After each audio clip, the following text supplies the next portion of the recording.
So thank you for having me here today, and I would say that just so that all of you are aware of it, the one thing that speakers are like Uber drivers is we do want a 5 rating at the end of this. So just help me along and stay tuned in to all the things we're going to talk about. I see here that I'm moving along too quickly here.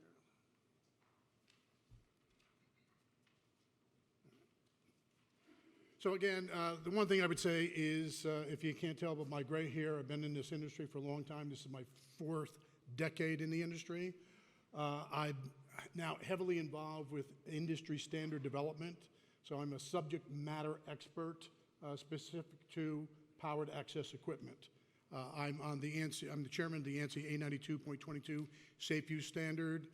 I'm actually chairman of the Safe Use and Training Standard in Canada, and I'm a U.S. technical expert on the ISO standards for TC 214, which is all the mobile elevated work platform standards. So if I look at really what I want to accomplish today, the first set of them up there really define kind of the way we think about things in standard development. Well, this thing is progressing without me. So I want to provide an understanding about your responsibilities. I want to provide ways to prevent accidents. I want to establish an understanding of the requirements specific to mobile elevated work platforms for their application, inspection, training, maintenance, repair, and safe operation. I want to provide, again, respective understanding of the responsibilities for multiple parties. So while OSHA thinks about things as employer-employee, within the ANSI standards, we really think about everybody who's involved in those processes. And we go further here with users, MUPE supervisors, operators, occupants, and those people who are servicing the equipment, and ultimately to promote the safe and effective use of these products. But if there's one thing that I want to do as a speaker to get my 5 stars from you, is really to go over there and have you think differently about how you can actually put in place a safe workplace. And while I'm going to talk about mobile elevated work platforms, aerial work platforms, whatever terminology you want to use today, understand that at the end of the day, these safe practices really apply to all types of equipment, all jobs and all applications. I always love this picture. I'm looking at this, and here he is, think safety, and the guy's climbing on the guardrails, hanging the sign up. And I'm going over and saying, what is the safety culture within this company who's promoting think safety? So how is it that we take what we say and have it actually result in the safety of our workers in the workplace? So while we're going to talk about things that accidents do occur, I'm going to start with the basic premise that I have, which is mobile elevated work platforms are the safest means to gain temporary access to work at height. If you look at that, I've been involved with lifts, ladders, and scaffolding my entire career. Right now, I'm very active in the promotion of ladders last. Should be the last thing that you use. Because when you look at it, when you take an aerial work platform as a fully guardrail platform, there's no climbing involved. You push a button and you're elevated to the exact height that you want to go. When you're looking at ladders and scaffolding, you got to climb up, you got to climb down. And I was involved with scaffolding design and E&D crews, where I would tell you that just in the course of the day, how many times they went up and down that scaffolding were just opportunities for falls and hazards to occur. Again, fully guardrail platform elevates to the exact height. They're all different types and sizes, all different capacities, and again, they're going to put you at the exact height that you want. IPATH is involved with doing accident reporting. So we've been looking at accident reporting for multiple years. Here you see kind of a summary of some of the leading causes for fatal accidents involved with mobile elevated work platforms. It should be no surprise to you that falls are the leading cause. Now it's interesting, again, anytime that you elevate yourself off of the ground, matter of fact, make sure that I don't fall before I leave the stage here today, you have that potential hazard for fall. Having been involved with ladders, I will tell you that there are people who have died on a 6-foot ladder, falling from a 6-foot ladder. So understand that now we have products that are elevated at 210 feet in the air and are drivable. We have vehicle mounters that go 103 meters or over 113 feet in the air. So you end up having the risk of falling, and these are on fully guardrailed platforms that require you to additionally wear personal fall protection. So the question would be is, how do we have people falling out of a fully guardrailed platform when you're required to wear personal fall protection? And that really is what we need to be thinking about. So again, one of the things that came up, it was great that we had an attorney here earlier, and I go over and just say, if you're a safe company, do you have enough evidence to prove it? So you looked at it, and we talked about the OSHA General Duty Clause earlier on, and it gives you some very specific things that are out there. So is someone exposed to a hazard? Well, if you have an accident, the answer is going to be yes, right? All right. Was the hazard recognized?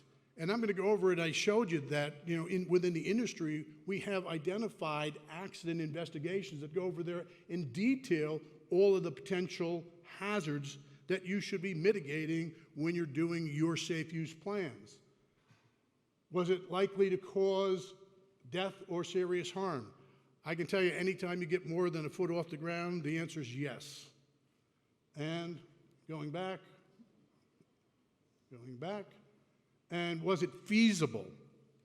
Did you have a feasible way to mitigate or eliminate it? And I'm going to tell you without any question or doubt, the answer is yes. So what do we accept today that we won't accept tomorrow? So this picture is a famous picture. Maybe some of you even have it hanging in your office. Here's a picture that was taken in 1932 of 11 workers sitting out having lunch, dangling 840 feet above the sidewalks of New York City. All right, what do you notice about this? No tie-offs, no safety netting, and nobody over there seemed like they were afraid of what they were doing, like it's that they're doing anything wrong. We're just having a lunch break, right? Now, when you're looking at what's potentially happening out there today, here you end up having two manufacturers out there designing. One is showing you an example of an automated pressure washing system, and the other one is showing you an automated system with a camera on it to doing inspections. So think about where we're going, because we talked earlier, somebody made questions about AI and automation. Things are changing. And what's the safest way to keep you from falling? Is never be exposed to the fall. So understand that there are changes that are coming out in the industry, and you need to be aware of what these opportunities are in the marketplace. So here's a couple of examples of pictures that unfortunately are not difficult for us to find. And you look at these situations and say, wow, what's wrong here? And none of these occurred in an accident. None of these had a fatality with it. And these employers are going to go out, and these employees are going to go out the next day and potentially do the same thing over and over and over again. So the real question is, how do you measure workplace safety? And I'm going to tell you that safety is not the absence of accidents.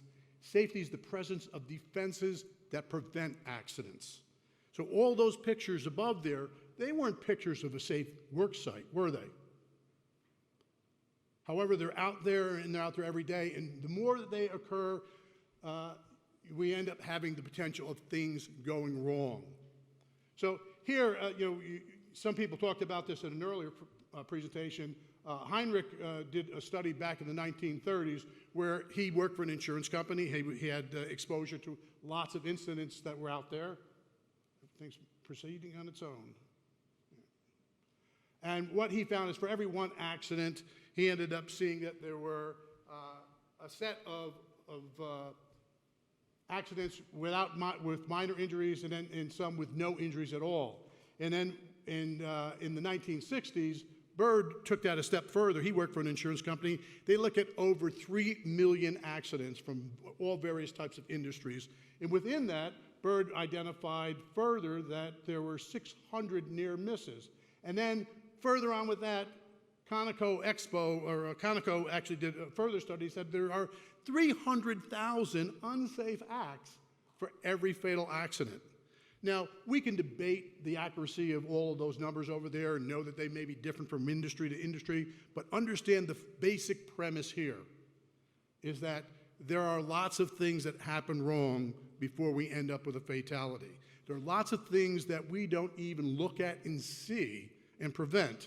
So those pictures that I showed you to begin with, if no one even recognizes those as being problems, it's going to continue to happen. So here we end up having, are your people qualified for the task? And I'm going to talk about mobile elevated work platforms specifically. So what is your management, supervisors, and operators? Are they qualified? One thing that OSHA has for the last several years, they have a program out there called Safe and Sound. Happens August of every year, and it really is out there saying that every company should be developing their own safety program. So if you don't have a safety program, it's what is the roadmap to get you to where you want to go. So we're a real advocate of that. And further, I'm going to say that our ANSI standards, when we get to in more detail, are going to show you how you need to have a MUP-specific, mobile elevated specific program. Here's an incident that occurred within the last 2 years that kind of struck me, and it struck me for this reason. I looked at this incident, and again, this is just reporting an incident that occurred, but when I looked at that, I said, what do I notice about that? And one of the things that I noticed about it myself is that in this particular case, all of those lines are booted. All those lines have an insulator on them. So what does that tell you? It tells you that someone did a risk assessment, someone identified there was a potential hazard, and someone took action to it. However, looking at the proximity of it, you can see in this particular case that aerial work platform was adjacent to that line, came in contact with it, pushed off the booting, and the machine became electrified. So if your plan today, and how many of you, raise your hand, how many of you deal with mobile elevated work platforms at all? All right, quite a few of you. And if not, somebody maybe on your job site who does it. So if your safety plan is, look, I need to get my guy trained, I need to get my operator trained, so I send him someplace and I get him trained, and then I get on the phone, I call up the rental company and say, hey, look, I need a lift to get me up this high. They send it to you, you put your guy together with the lift, and you're going to work. If that's your safety plan, you have holes in your armor. This is not the way to protect yourself. So the one thing, and I'm going to go back here, is the new ANSI A92.22 Safe Use Standard actually has taken a very systemic approach to operator safety. And again, when you're looking at this, here it is, a MUP-specific safe use plan, and it takes into account all of these pieces. So think about what I just said. We got our operator trained, we order the equipment, we go to the job site. Here we need to do a risk assessment.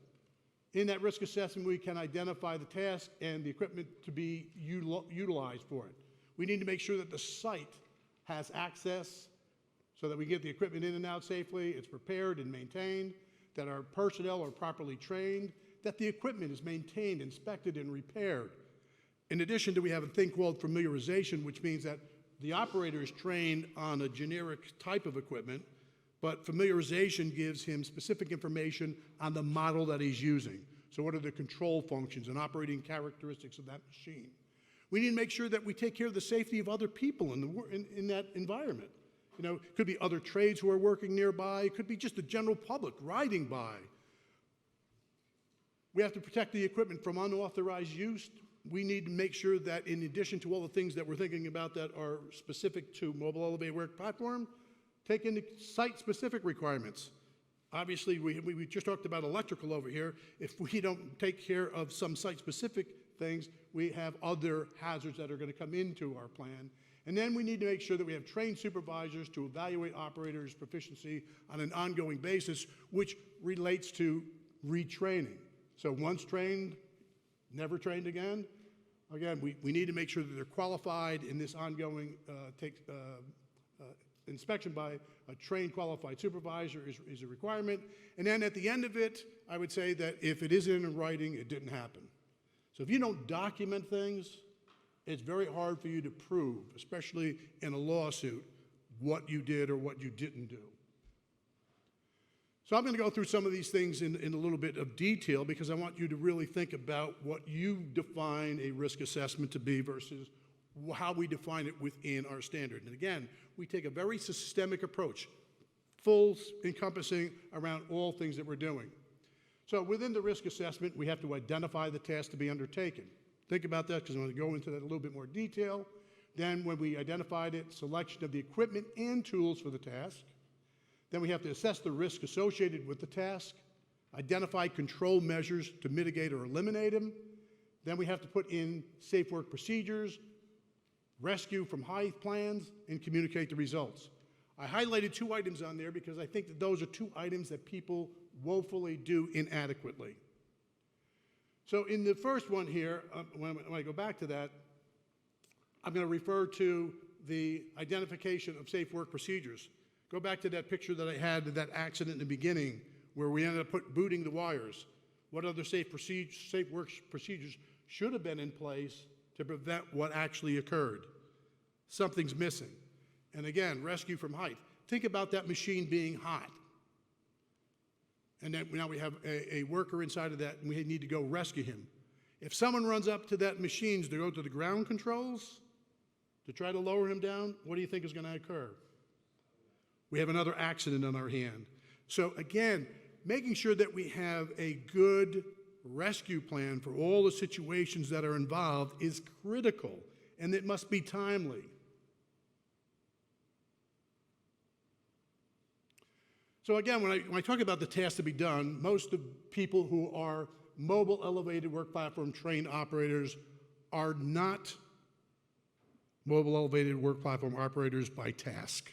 They don't think that's their job. If you come on, what is their job? I'm an electrician, I'm a plumber, I'm a painter, I'm HVAC, whatever the task may be, but they're sure not thinking of themselves being a mobile elevated operator. Unlike a crane operator, so if you think about a crane operator, what is a crane operator's job? Being a crane operator. A mobile elevated work platform operator, he ain't thinking of himself as being a mobile elevated work. He wants to just figure out how to make that thing move so he can go do his task. But I want you to look at the details over here for the task. So when we go over and say we want a MUPE-specific safe use program, think about it.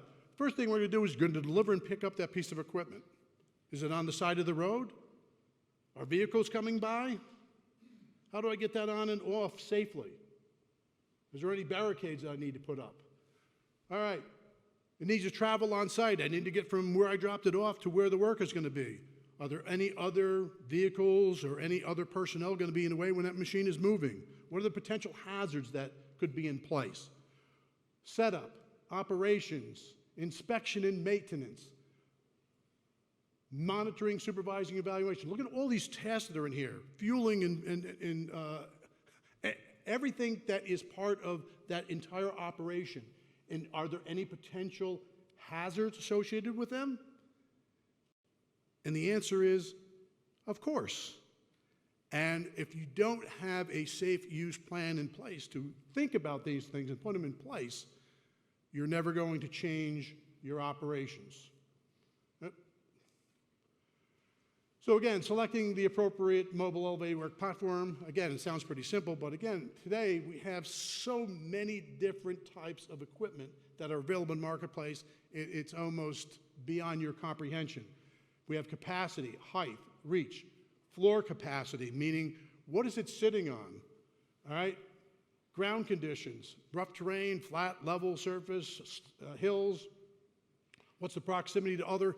All of those elements can define the type of equipment that you're going to select. So you look at all these various types that I put in place here. Some of these machines you may not even know are available. You're looking at this one. Let me see if there's a pointer on here. There it is. So if you look at this machine over here, the chassis on this here actually levels so that the platform remains level and it can go on to sloped surfaces. So again, there's all types of equipment and accessories that are out there today that you must be aware of in order to select the appropriate equipment for your job site. If you're a contractor and you own a 60-foot boom lift, what is the most likely appropriate piece of equipment you're going to use for the next job site? A 60-foot boom lift, even if you have to be, if you're only 18 feet in the air, right? Doesn't matter what the ground conditions are around there. So again, understand that all of these are elements that must be part of your thinking. And then when we talk about the appropriate piece of equipment, we select the appropriate mobile elevated work platform, it also is the work equipment associated with it. So when you're looking at it, are you carrying materials? Are you going to be working outside the platform? Are you working in a confined space? Do you have tools and appropriate PPE to do your task? Do you need perimeter fencing to block this thing off? Do you have spreader pads to make sure that the load is appropriately spread out on the ground so we don't have a tip over?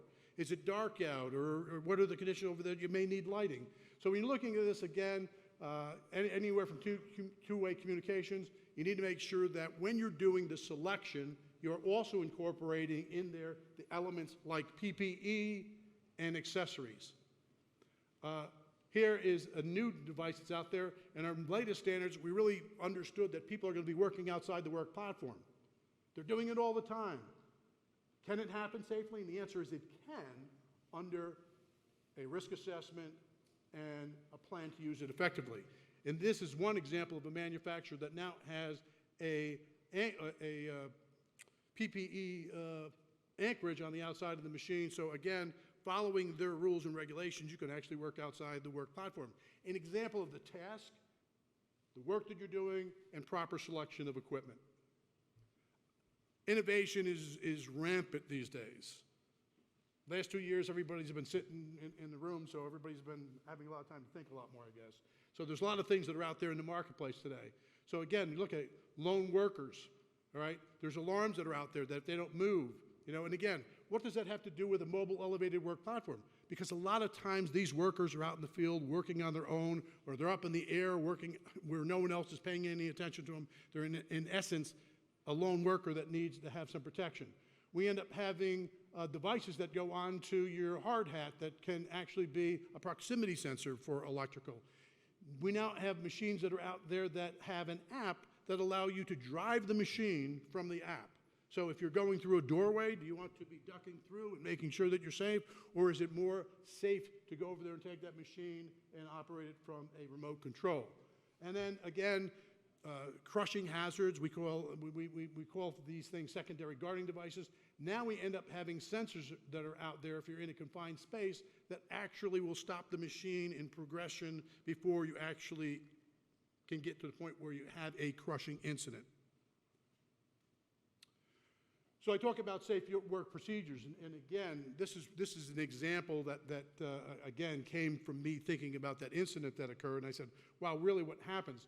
So our standards go over and say that if you're working in a mobile elevated work platform and you're a operator of the equipment, what does he know about power? Does he know what voltage is in any of those lines? And the answer is 99.9% of the time, no. So the issue is we say, if you're near an overhead power line, stay at least 10 feet away. All right, so we give him a very simple rule that an operator can go. And if he has to get close to that, then he has to go over there and find something else. So again, what's our mitigation to that hazard? Stay 10 feet away. So how do we stay 10 feet away? Oh, we put a fence up here, 10 feet away, 10 feet away. And here you go over and say we have vertical lifts, and what do vertical lifts do? Elevate. So if that line, rather than going horizontal, goes across there, what do we have? Potential hazard. We go over there, we take this boom lift. This guy's working on this building over here. What do we have over here? We have part of the boom lift that can actually extend into that safety zone. So if you don't have safe work procedures that really accommodate the operation of this equipment in thinking about all of the tasks that are being performed and how you can do over it, you may be going over there and saying, we need to go over there and we know that this is going to be taking place. We need to have a ground person over here who will identify. Whatever those safe work procedures are, you need to make sure that they're in place that go beyond stay 10 feet away. Because this equipment is mobile. It elevates, it rotates, it drives, and it can go in places where you may not have been thinking it being able to go. And again, at the end of that risk assessment, we're still inside of risk assessment, you need to make sure that you end up having a rescue plan. And again, if we identified all those hazards that took place, believe me, there were accidents that occurred and people who needed to be rescued. And you don't want to be thinking about the rescue the moment that we end up having an accident. So you need to plan it, you need to practice it, you need to make sure people are aware of it. And there are 3 basic elements to a rescue plan. Self-rescue. I'm the operator of the piece of equipment. I end up having the controls that can get me down. If the machine runs out of fuel, there's also auxiliary power. They need to know how to use the auxiliary power. Assisted rescue. There's people on the ground. There's ground controls. The guy up on top goes over there and whatever happens to him, he has a heart attack, whatever the situation may be, we need to get him down. So people on the ground have to know how to use the base ground controls. Again, they can be using the power of the machine itself, or they can use the auxiliary power. Unfortunately, I've seen too many times where an accident occurs, and nobody knows how to use that piece of equipment. Nobody knows how to get this guy down. And then last but not least, you have technical rescue. So if the machine tips over and the guy's stuck up in the machine that's tipped over against the building, you need to make sure that you have technical rescue. So all those things need to be part of your consideration in coming up with a rescue plan. These machines are not like your car that are intended to be driven over nice paved roads. These machines go any place and every place, all types of conditions.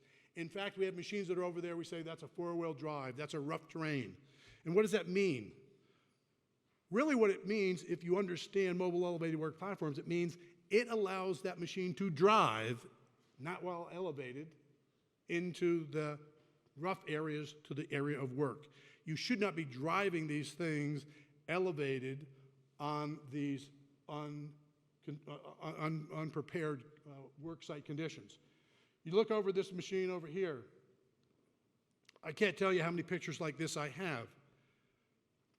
I will tell you, probably about 10 years ago, there was a 60-foot boom lift in a parking garage in Toronto that collapsed the parking garage. Most people look at this thing and say, okay, well, let's take the thing over. It has 4 wheels on it. We can drive it up. The parking garage is nice and easy. Just happen to forget the fact that this thing weighs 26,000 pounds, a little bit heavier than most cars. It has concentrated loads on it. When you take that boom lift and you put it up in position with 4 tires on it, you extend the boom and rotate it, you can have over 3/4 of the weight on 1 tire. So you have to understand the capacity and loads of this equipment and the ground that it's going to be sitting on, that it's capable of holding these loads. These machines are probably the best designed and manufactured piece of equipment that there are in the marketplace. However, just like every other piece of equipment, the cars that you have, they need to be serviced. They need to be maintained by qualified persons. So when you're looking at it, we have a whole schedule of inspections that need to play, maintenance that takes place. So if you are the owner of the equipment, now if you are a contractor and you rent the equipment, the owner of the equipment is who? The rental company. He has all the responsibility. If you're a contractor and you own the equipment, who's the owner of the equipment? You are, and you have all the responsibilities. You need to make sure that you have scheduled maintenance that's done on it, all these things that are defined by our standards and the manufacturer. You need to make sure that you do a pre-delivery inspection. What's a pre-delivery inspection? It means every time that goes out on a particular job site, you need to make sure that you thoroughly go through it so that when it gets to that job site, it's ready to be used and it's fully inspected for safe operation. When it's out in the field, we have frequent inspections. What are frequent inspections? Well, if it's out there for a period of 3 months or longer, okay, we've been using it every day for 3 months, guys going up in the air on it, we have an inspection that is required to be done every 3 months on that piece of equipment. And then, just like your vehicle, an annual inspection, and that's a more thorough investigation on that piece of equipment every year. So if you own the equipment, you need to do these things. However, when it's out in the field, again, we take this piece of equipment, we drive it over the road. I don't know what road I drove over here, but it wasn't, I thought it was the road used in the Deliverance movie. I don't know what back roads I was on. But I would tell you, if you were driving over that with a boom lift on it and you drove over here, by the time it got to the job site, it may need to be inspected again. Something comes loose. Something could happen to that machine because they're in motion, all right? And they need to do a daily pre-start inspection. That's something that an operator needs to do every day. We had someone here talk about something about inspections. They hate inspections because the tendency is to do what? Pencil whip them. You know, we have a checklist and we get a list that is checked. not an inspection. So again, these are critical items that you need to make sure that people are doing properly along the way. Maintenance and repair need to be done by qualified persons. All of these things have to be done by qualified persons. Just because someone is mechanically inclined and works on your lawnmower doesn't mean that they're qualified to work on this equipment. No more than somebody who works on this equipment can go over there to the airport and start working on airline vehicles, right? You need to be qualified for the type of equipment that you have over here. Then when you're working on it, you need to make sure that, that the people working on it are doing it safely, because when those arms come up, there are locks on those to make sure that they don't come down and pinch their hands on them. The parts that go into them, I've seen people go over there and replace batteries on a piece of equipment, and they put the wrong batteries in them. So while you may have some voltage issues on those, the other part about batteries, in this example, is that they're counterweight. So if they went over and got a battery that was smaller and lighter weight than that, and some of these have 6 or 7 batteries, and they get 6 or 7 different size batteries in there, now all of a sudden the counterweight on that machine is not what it was designed for. So there are a lot of important elements on putting the right components and parts on this piece of equipment. And then again, safety-related bulletins, those really come from the manufacturer. And if you own a piece of equipment, if you bought it used and you don't register it with the manufacturer, you could never do these inspections, because part of the inspection says, and all those items required by the manufacturer, which could include these safety bulletins. So personnel qualifications and training. So again, only trained and authorized personnel shall be allowed to operate or occupy a MUP. Now there's 2 items that are in there. One of them is new, and it's occupy a MUP. We have a new title that's out there, which is MUP occupants. And what does that mean? Well, first off, our new standards actually go a bit further than the old standards.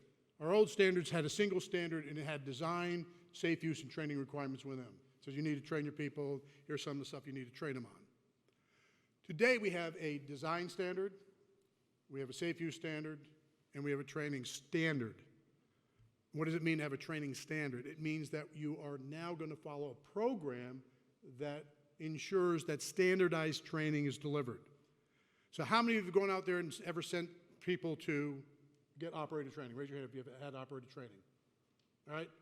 So, and if you're going out there, sometimes you go into it, and some place will train them in 2 hours, some people will train them in 3 hours, some people will train them all day. And it's like, how is that standardized training with those variables? And I will tell you that it's because it's not standardized training that you're receiving.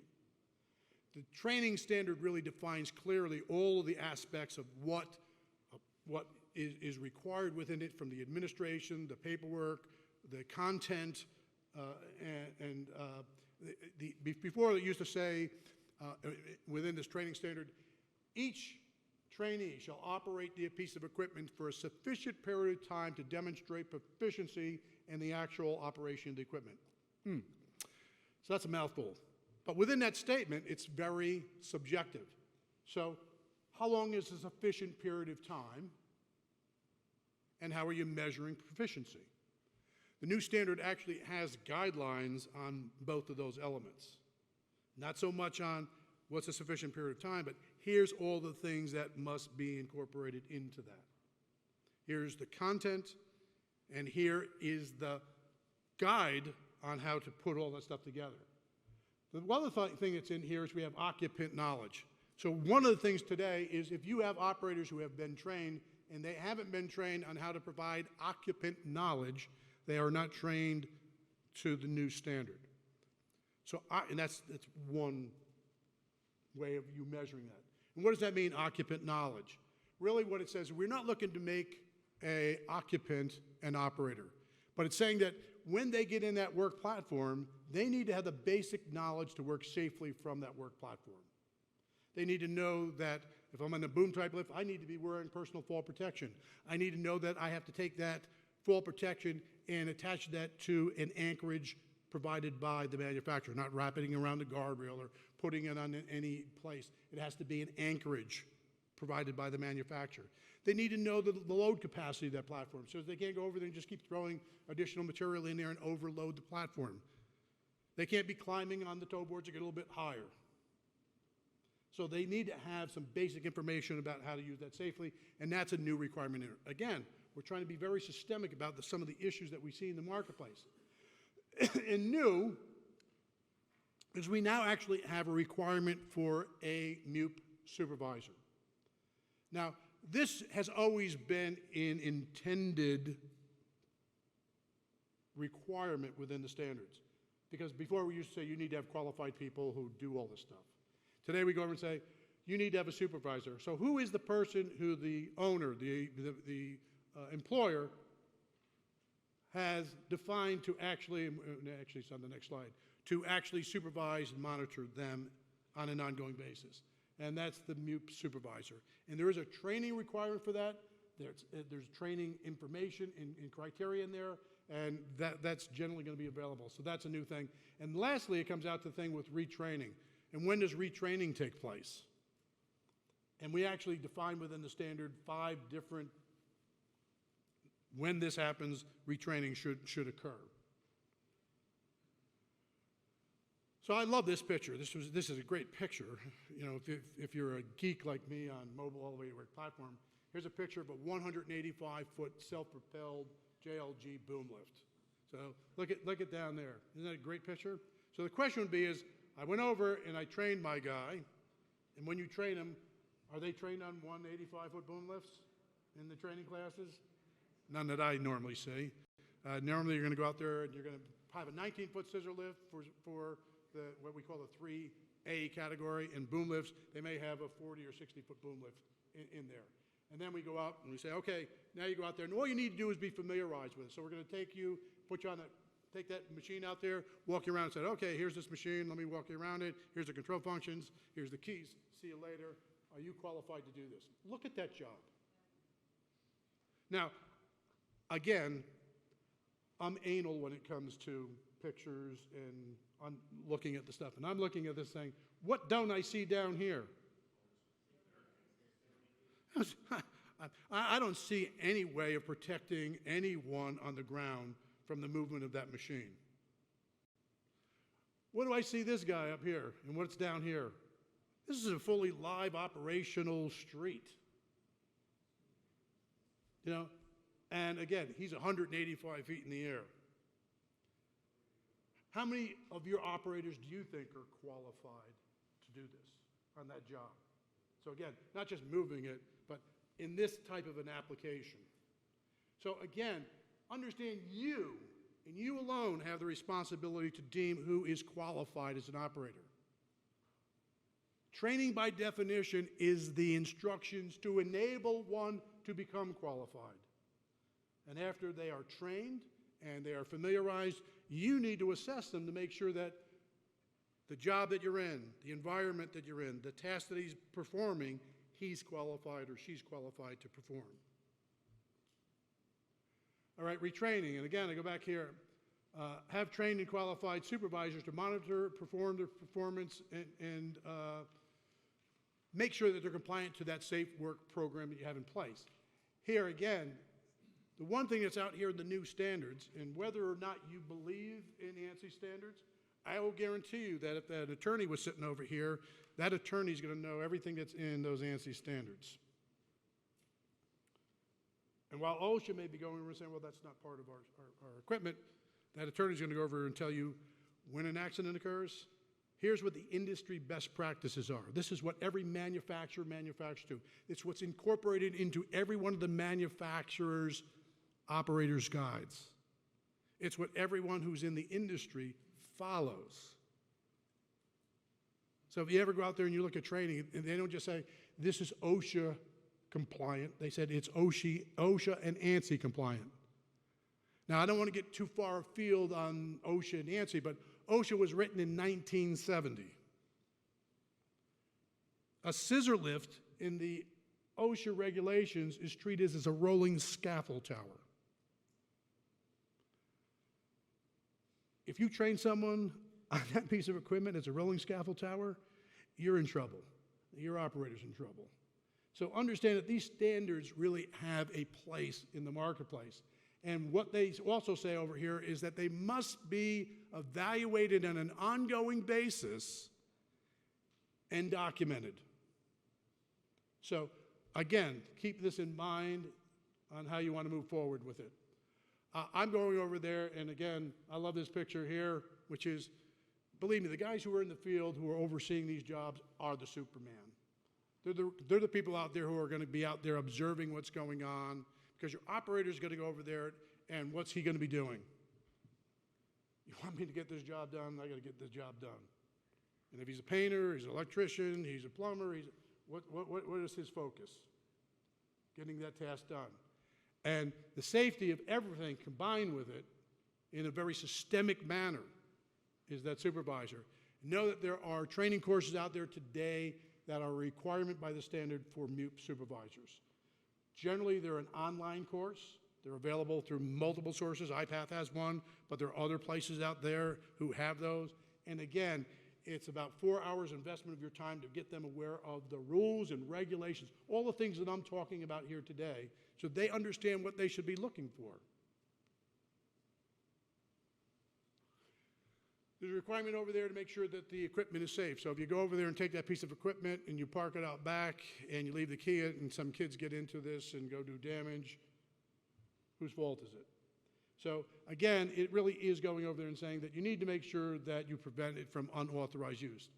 There is a lot of technology out there. Telematics is something that probably everybody's heard of these days. They have telematics that are out there now that can go over there and actually have a keypad on the machine. We end up having, our training has a smart chip in it, so you can actually swipe our chip across a keypad reader, and it says, here's the operator and here's the equipment he's trained on. He can operate this piece of equipment. And I'm not advocating that this is something that's readily available out in the marketplace today, but I'm saying that there is an obligation for you to ensure that your equipment is protected from use in the marketplace. And then again, we have the safety of others. How tragic is it when someone has nothing at all to do with your operations is hurt or injured? And I'm talking about the general public. Think about that picture that I showed you of someone operating in the streets of a busy downtown area, and they drop something, or they run into somebody, or whatever the case may be. So the issue is your safe use program isn't just about training my operator, isn't just training your supervisor, because there are other people on site. There are other, if you're on a large multi-employer work site, all types of people are in or out of there. All types of equipment moving around, from cranes overhead to forklifts and other equipment moving down below it. And your plan needs to incorporate the safety of others within the use of your equipment. You can have site-specific requirements.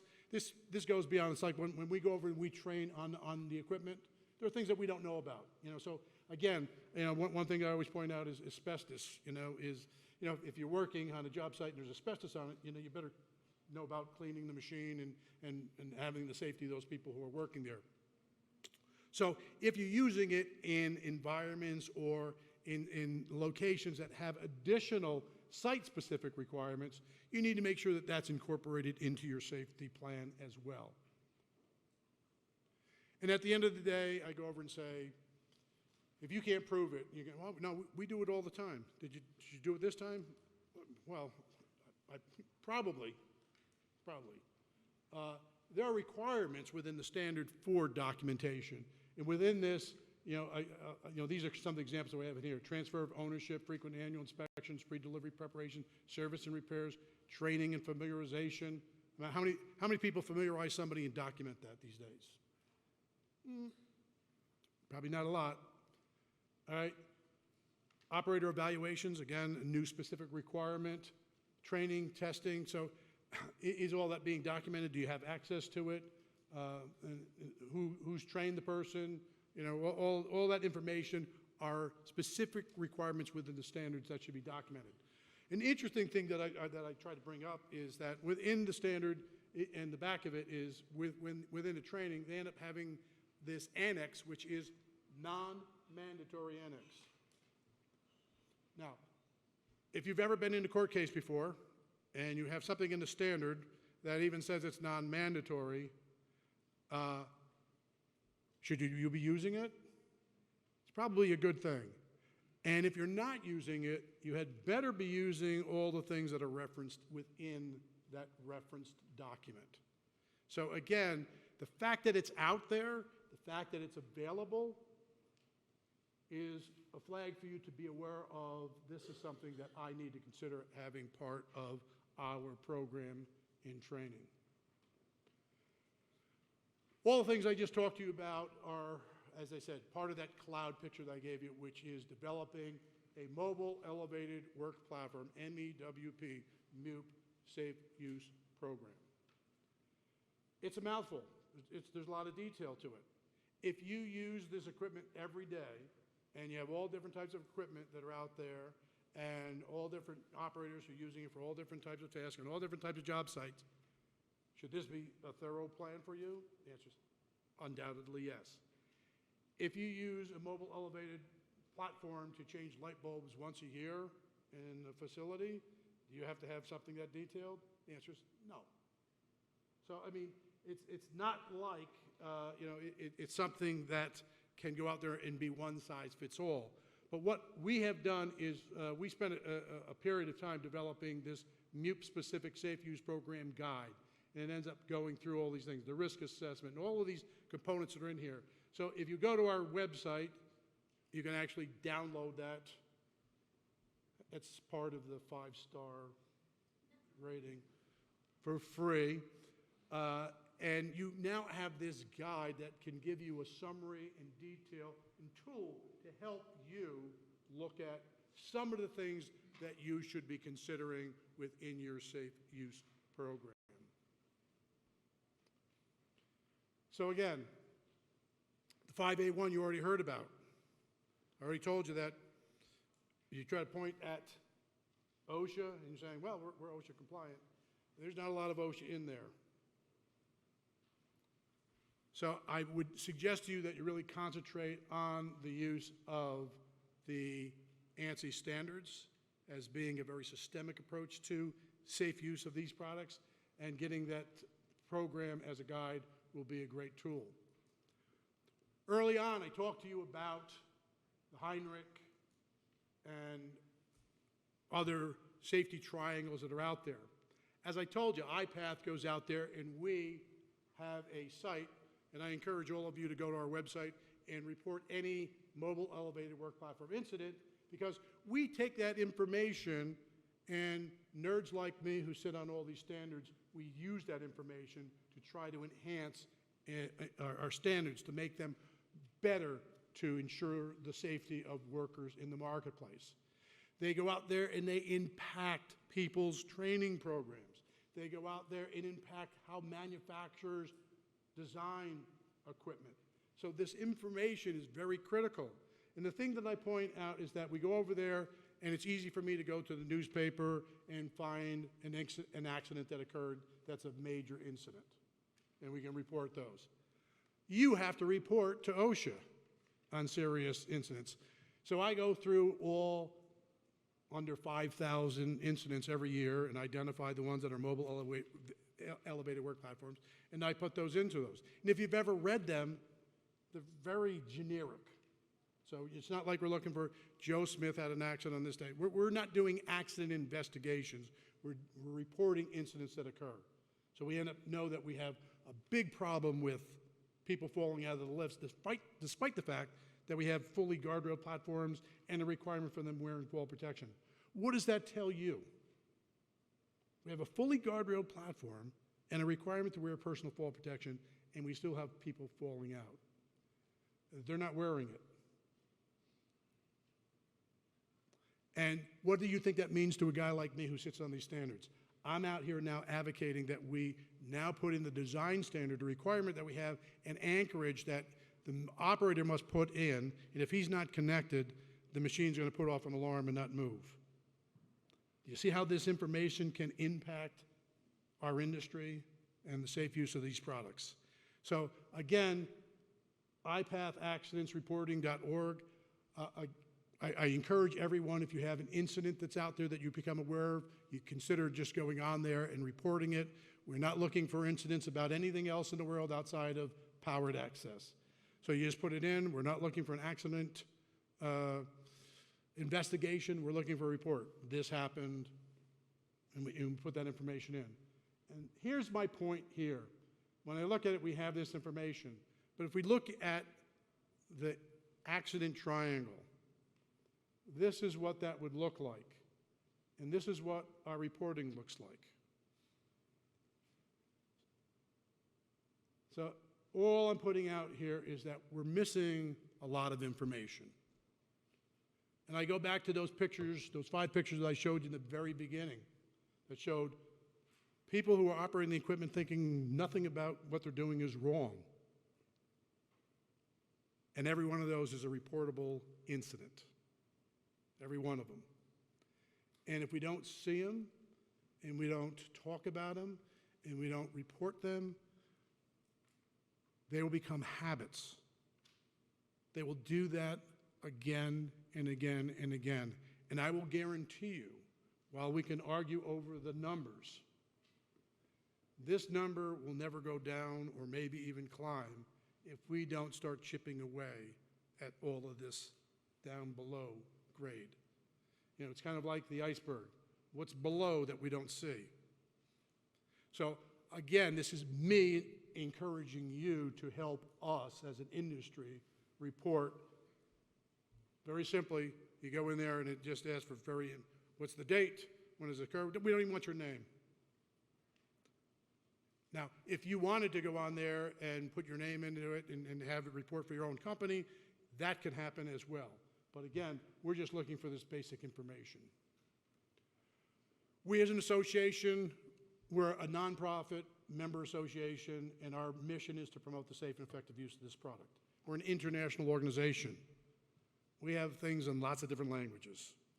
This is one of our programs that we call our Andy Access information. They normally target off of some of the incidents that we have. So we go over there and we'll identify different issues that are out there, safe use, wearing fall protection, et cetera, et cetera. We also have Toolbox Talks that goes with these. I'm pointing this out to you right now because I would ask all of you who are contractors who are in the field, in May of every year, OSHA has a safety stand down for slips, trips, and falls. This is a great tool for you to go over there on our fall protection program.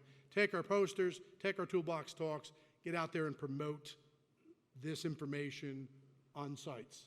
So again, it's us working as an industry to increase the knowledge and awareness of these issues. So in summary, all users must adhere to the requirements of the industry safe use standards and manufacturer's recommendations. Believe me, the manufacturer's recommendations are aligned with these ANSI standards. All users must develop a MUPE-specific safe use program. That's an ANSI requirement. I will tell you that OSHA, and I could give you a quote from them in their most recent assignment of their new leader, saying safe use programs are what everyone should be having, no matter what the size of the company are. And again, I really do encourage you to think about the fact that supervisors need to be trained.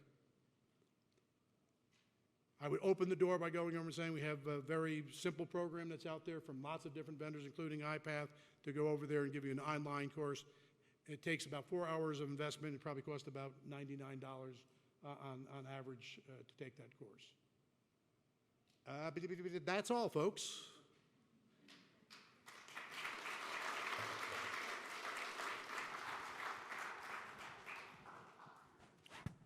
So I'm ready for any questions. Yes? I look at Scissor's list very differently from aerial boom list. Do you require tie? Does ANSI require tie-offs on the Scissor's list as well? The answer is that by all regulations and standards outside of Canada, scissor lifts do not require personal fall protection.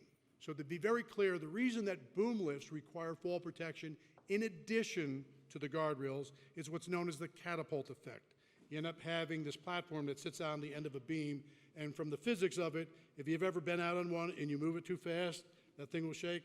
If you go over a curb or a bump, it literally will have enough inertia in that platform to literally eject an individual from that platform. That is the reason why it is required on boom-type lifts and not on scissor lifts.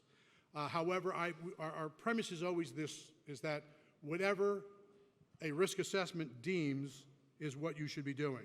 So you'll look at every scissor lift that's out in the marketplace does have anchorages provided by the manufacturer that allows the use of personal fall protection. If you go out there and you're doing a risk assessment, and again, we make some fantastic buildings, but sometimes when we try to get the equipment in there, we can't get quite close enough, and there's a tendency to doing some overreaching. If you do a risk assessment, and you know the selection, the equipment you have, it's the best for your operation, and the risk assessment says this may happen, would you be wearing personal fall protection on it? And the answer is 100% yes. So risk assessments are part of that. But from a regulatory perspective, neither OSHA nor ANSI require it on scissor lifts, which is now called a vertical lift, which is a 3A or a 1A type of equipment. Yep. Any other questions? We have a couple more minutes. No, we want to have a break. Yes.